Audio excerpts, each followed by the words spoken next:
Bueno, buenas tardes, ministro Fernando Matos. Es un placer para nosotros contar con su presencia en esta jornada de Pastura 2022. Ministro, estuvimos toda una jornada recorriendo a campo, viendo la producción ganadera a pasto. Somos uno de los pocos países en el mundo que podemos producir carne a pasto los 365 días del año, tanto desde el Ministerio de Ganadería, Agricultura y Pesca, la ARU, y sobre todo INAC. Usted estuvo muy empapado en el tema de la producción de carne, huella de carbono y su implicancia en los gases de efecto invernadero. Estuvo activo también en la Fundación Bill Gates al respecto. Y ahora que pasamos esa etapa, ¿cuál es la imagen que tiene la carne uruguaya en el mundo? ¿Qué oportunidades y amenazas le ve? ¿Y en qué tenemos que trabajar?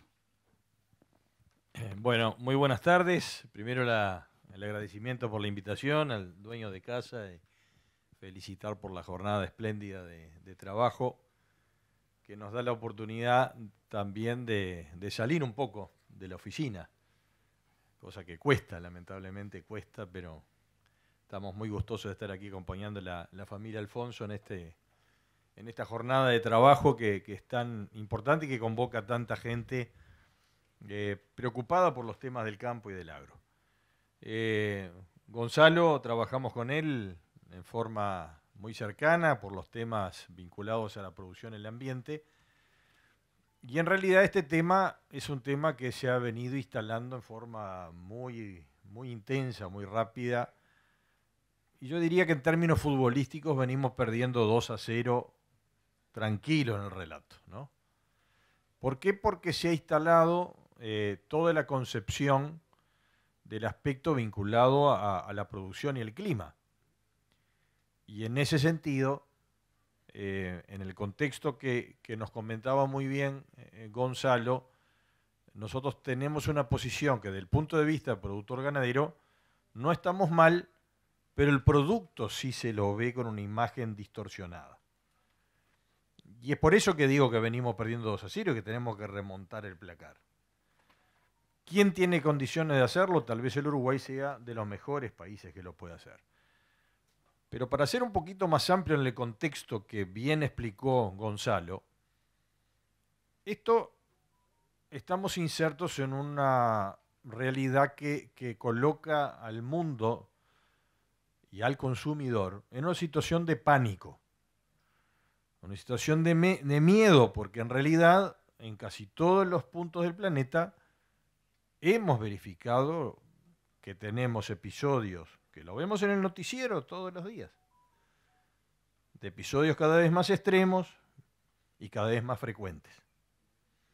Y esa realidad busca la explicación, la gente, cuál es el origen y de dónde proviene toda esta problemática del cambio climático. Está claro que no es el tema de la producción agropecuaria. Está claro que no lo es. Pero acá hay un mundo de intereses. Y los intereses determinan que el ritmo de crecimiento de la temperatura viene a un ritmo más allá de la expectativa, y esto tiende que estos fenómenos climáticos que afectan a la sociedad, y por supuesto que afectan a la producción, porque nosotros también somos los más vulnerables al tener producción a cielo abierto. Pero esto está instalado en la discusión del planeta y claramente la reacción de las personas es buscar culpables. Cuando tenemos un sistema de producción postindustrial que durante 150 años ha acumulado carbono atmosférico en la atmósfera, ese es el gran causante del problema del calentamiento global. Cuando tenemos un proceso de consumo como el que tenemos hoy en nuestra población mundial, evidentemente que el proceso de consumo y nuestros hábitos tienden a acumular carbono atmosférico y que evidentemente hoy, para poder revertir este ritmo de aumento de temperatura, no es suficiente porque tendríamos que determinar, y nunca va a ocurrir, que los países redujeran de tal magnitud el ritmo de crecimiento para justamente atenuar los aportes constantes y permanentes de gas carbónico atmosférico. ¿Dónde viene la solución rápida? Bueno, tenemos que reducir los otros gases de mayor efecto, que es el metano y el óxido nitroso, fundamentalmente. Y ahí es donde se termina mirando a la agropecuaria y a la agricultura como un tipo de solución. En Glasgow, el año pasado, se firmó el acuerdo del metano, que es un compromiso no vinculante que el Uruguay adhirió. Hubo bastante polémica por esa posición que tomó el gobierno uruguayo, pero que cada vez que pasa estamos más convencidos del acierto. Cerca de 115 países se lo tienen firmado, y es el compromiso de reducir hasta el año 2030 30% de las emisiones de metano. Esto no es un acuerdo vinculante, esto no va a generar que tengamos que tomar la obligatoriedad de la reducción de la existencia de ganado, porque ¿cuáles son las grandes fuentes de metano? Fundamentalmente son todo lo que es perforación del subsuelo, es decir, prospección de gas, prospección de petróleo, las minas de carbón. Estas son las grandes generadoras del metano del mundo. Y después viene la fermentación entérica de los ganados, que en una menor proporción también son aportantes, y como ya dijo Gonzalo, hay manera de mejorarlo, de mitigarlo. Ahora, esto claramente, el mensaje ¿cuál es? Quien genera los grandes temas de aporte y de aumento de la temperatura y la emisión de los gases de efecto invernadero son los países industrializados, son los países desarrollados.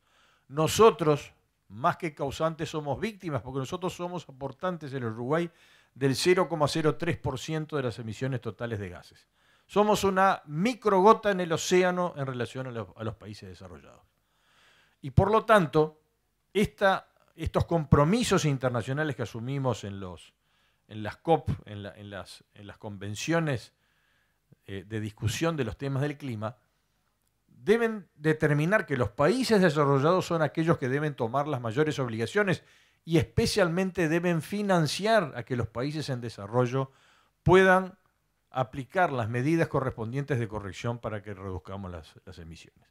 Entonces, eso es un tema de una negociación donde confieso que el Uruguay ha estado relativamente poco presente. Lo conversábamos con Gonzalo, hemos estado con él en algunas instancias internacionales, y el gobierno tiene que tener, y la agricultura del país, el Ministerio de Ganadería, tiene que tener una presencia mucho más marcada en estos ámbitos de discusión donde se juega un partido que normalmente le hemos dado poca atención, pero que es esencial para la definición del futuro.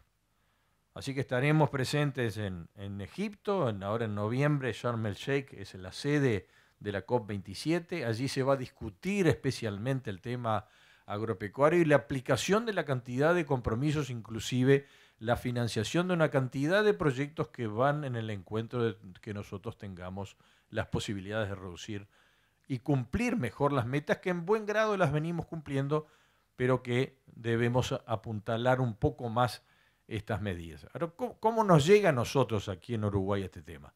Nos llega por el lado de los productos, nos llega por el lado de las preferencias de los consumidores. ¿Y qué es lo que deberíamos hacer respecto a nuestra mayor presencia? Pues se dirá aquí, bueno, pero estamos lejos de esto, ¿qué van a hacer allí en Egipto? En realidad se juega un gran partido, porque el gran temor que existe esto al instalarse en forma generalizada en la discusión mundial, y la pretensión de que los muchos sectores productivos y económicos que no tienen nada que ver con la agropecuaria, pero que le quieren poner el mote de culpable, nosotros tenemos que ir allá a defender nuestra posición, porque si no lo que vamos a tener es cada vez una traba mayor del comercio internacional de nuestros productos en base a criterios de carácter ambiental. Y eso es lo que nosotros tenemos que tratar de evitar y dar la pelea. Primero, porque tenemos que exigir que los parámetros científicos estén validados, que las métricas por donde se miden las emisiones estén absolutamente comprobadas y adecuadas al sistema productivo nuestro. Y por otro, impedir que en nombre de la defensa del clima del planeta se pretenda establecer reglas que interpongan exigencias cada vez mayores respecto a los temas del comercio, que ya está suficientemente intervenido, subsidiado y poco libre para que tengamos un factor adicional de entorpecimiento. Y ojo, nos van a exigir, está muy bien lo de la carbono neutralidad, porque es una respuesta directa a la exigencia de algún tipo de consumidor. Pero eso también cuesta.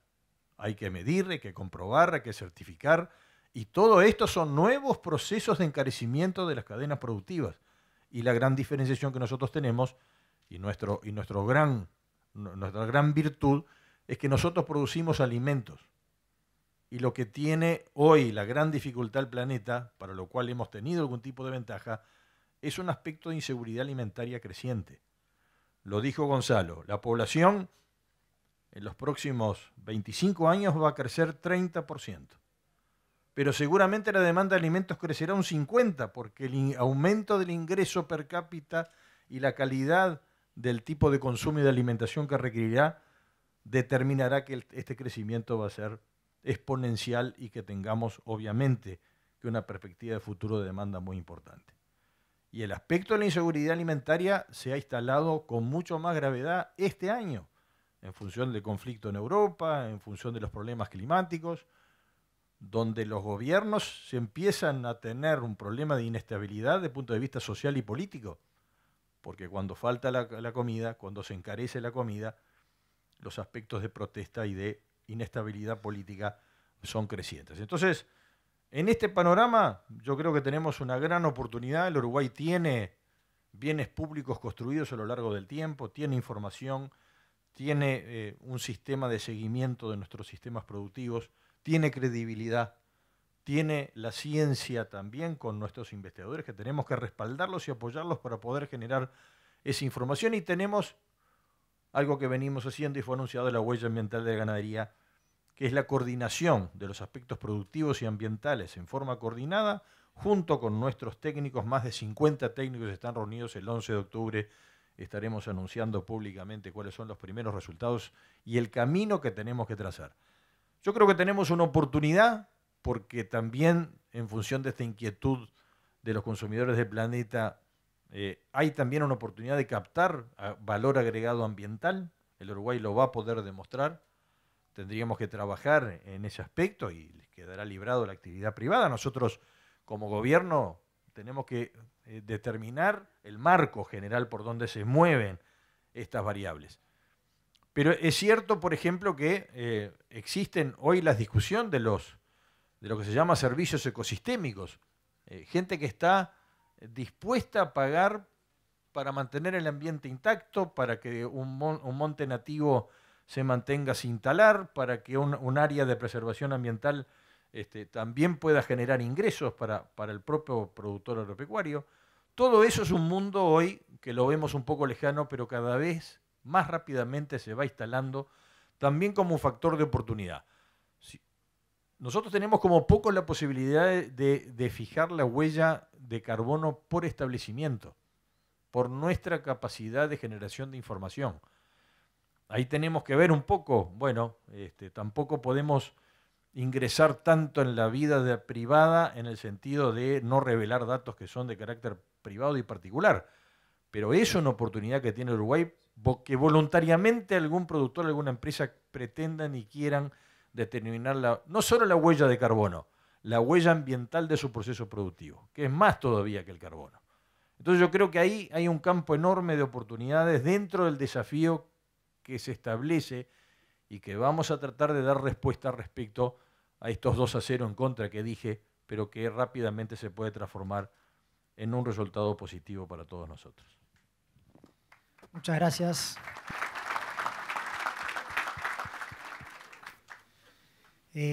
Bueno, Gonzalo, tenemos una para ti. Como vimos hoy durante la recorrida, analizamos una empresa muy enfocada a la diversificación y sustentabilidad.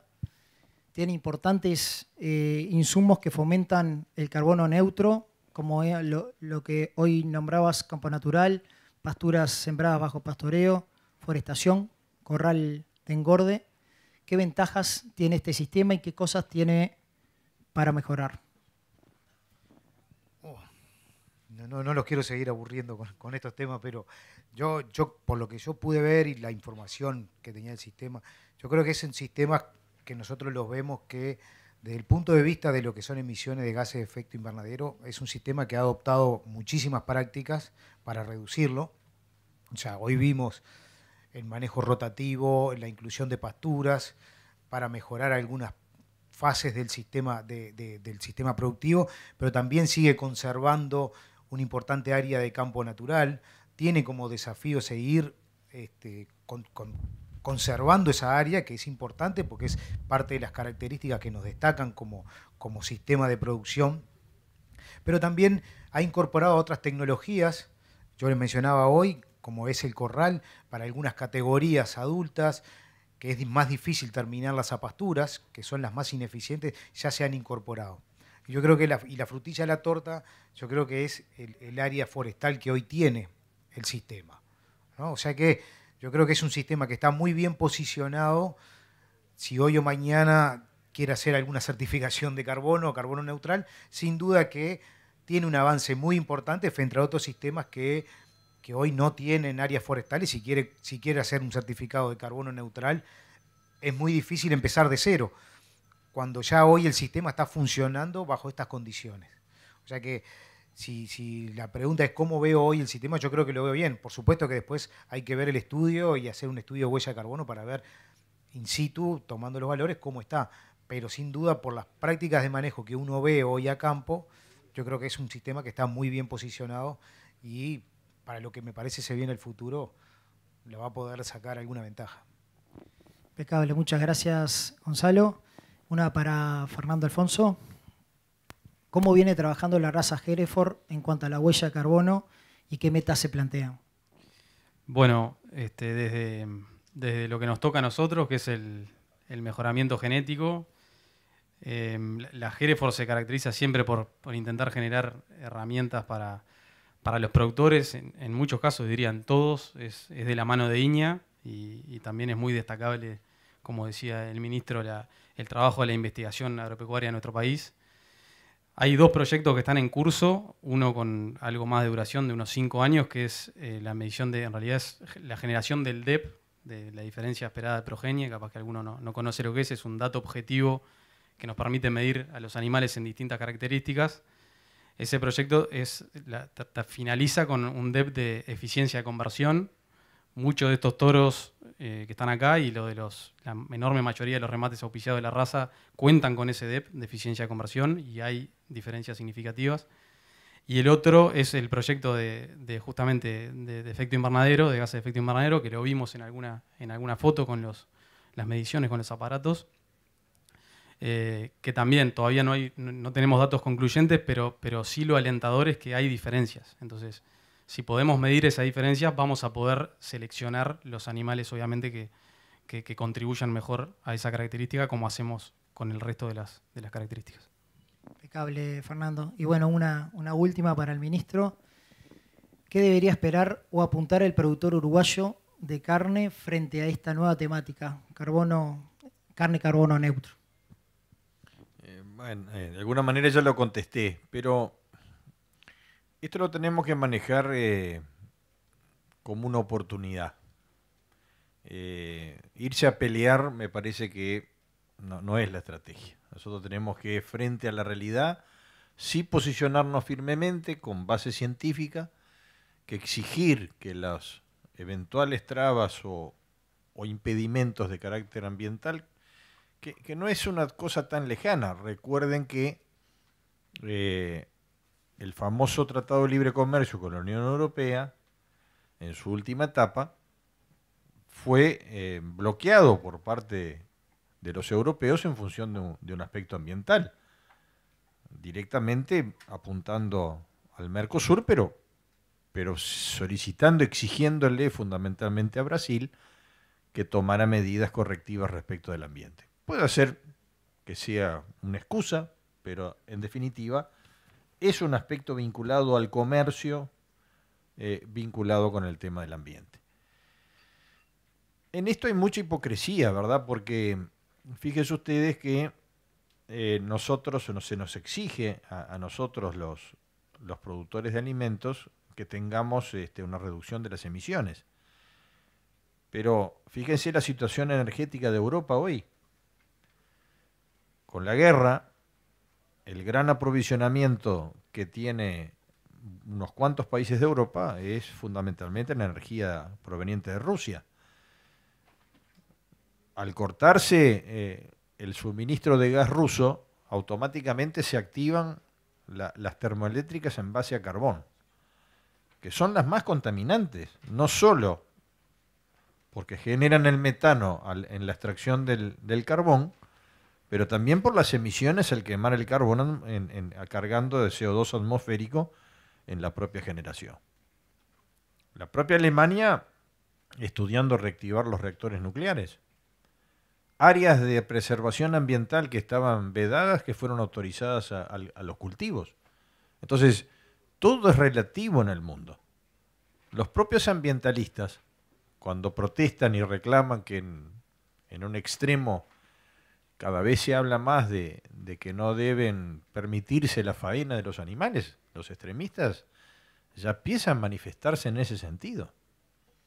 Cuando en realidad manejan y salen corriendo para la oficina de Apple cada vez que se inaugura un nuevo modelo de teléfono inteligente. O hacen sus viajes para hacer sus protestas por avión, con toneladas de combustible que se gastan en las emisiones de un despegue, o de un aterrizaje, o en un propio viaje. O utilicen el aire acondicionado justamente generado por el carbón que mencionábamos antes. Entonces, hay un tema de relato que no cierra y que evidentemente nosotros con inteligencia debemos trabajar, no solo para posicionarnos desde el punto de vista de medidas basadas en ciencia, pero también tomar las medidas correctivas que se pueden hacer. No solo aquí en el ejemplo que hemos visto en las Anitas, pero que también a nivel de pequeño establecimiento el Ministerio está llevando con algunos apoyos, inclusive ayer estuvimos en un lanzamiento de Euroclima, que es la propia Unión Europea que apoya algunos planes de desarrollo de producciones climáticas, y hay un proyecto en Uruguay que se llama,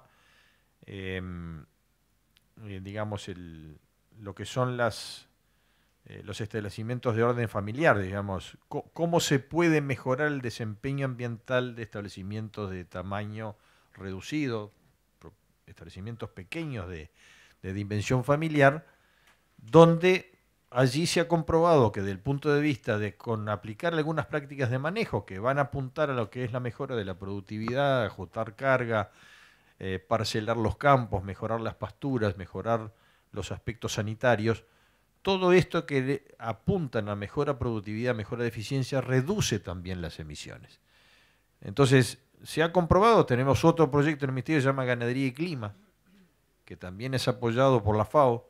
Son todos fondos que captan internacionalmente y por eso tenemos que estar atentos a esta fuente de financiación, donde se comprueban claramente que hay un efecto apenas con prácticas de manejo con baja inversión, donde se puede reducir en torno a 16% las emisiones, mejorando inclusive el ingreso del establecimiento, retirando, como las prácticas que todos sabemos, clasificar mejor el ganado, subdividirlo, atender el aspecto nutricional, el aspecto sanitario, aspectos de manejo, mejorar algunas pasturas estratégicas, alguna suplementación, y con eso se logran reducir. Entonces nosotros tenemos una ventaja enorme para poder alcanzar la meta.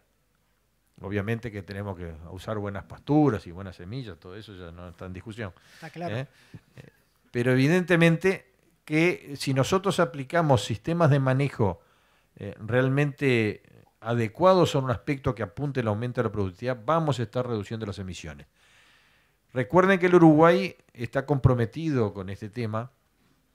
Va a ser anunciado en los próximos días el bono sostenible, que es un compromiso del país, es un compromiso donde se busca captar, por un lado, nuevos inversores que tienen la sensibilidad en el aspecto ambiental. ¿Qué es el bono sostenible? Es el compromiso del gobierno de generar y emitir deuda pública atada al cumplimiento de compromisos de carácter ambiental. Y con esto el Uruguay muestra al mundo también, no solo es captar un nuevo inversor para que apueste al Uruguay con una tasa de interés menor, pero que en el caso de que nosotros no cumplamos las metas preestablecidas, tenemos que pagar una tasa de interés mayor.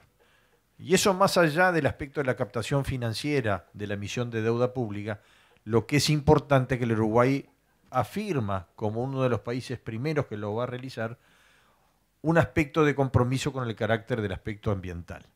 Y eso también sirve para que ese 2-0 que tenemos que remontar es una jugada importante para poder achicar el resultado y que tengamos la oportunidad de mejorar y crecer. Yo creo que el Uruguay en esto tiene desafíos y tiene oportunidades. Tenemos que estar en la cancha, tenemos que estar mucho más presentes, pero claramente hay allí una opción positiva para que podamos tener un sobreprecio de nuestra producción, y no hablamos solo de carne, hablamos de una cantidad de aspectos que si estamos en el mapa de los países que cumplen, podemos recibir de otros beneficios del punto de vista de las inversiones y de apoyos que hoy no están presentes y que podrán estarlos hacia adelante.